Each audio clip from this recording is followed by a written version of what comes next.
pagsasayaw ng burles. Ito ang sining ng pagsasayaw, ang baile ng puso't kaluluwa. Marunong ba magsayaw? Bakit natin iniwanan si tatay? Dahil babaguhin natin ang ating buhay. Magsayaw ka. Sa simula lang mahirap sa dibdib, pero pag nahawakan mo yung sahod mo, gagaan na ang lahat. Nakakagalit? Ginawa akong puta. Aliwin mo sila. Para higitan mo yung ginagawa mo sa entablado. Dancer siya, di puta. Dapat nararamdaman ng iyong katawan ang sinasabi ng iyong sayaw. Nakikipagtalik na ako sa taong mahal ko. Mahalaga sa akin ang dignidad. Mahal mo ba ako?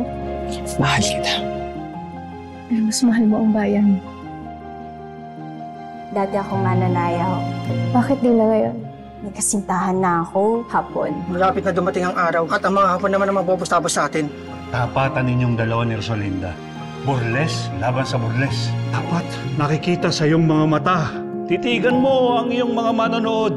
Pakita mo yung husay mo sa pagsasayaw. Sigurado, matutuwa sila sa iyong pagsayaw.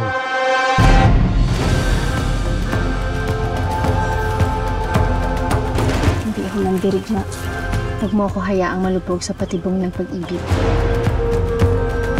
Hanggat may nahami, mananatili tayong biktima, inay. Tandaan mo yan.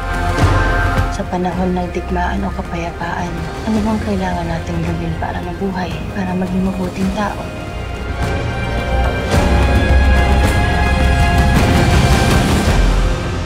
Burles, kaya mo?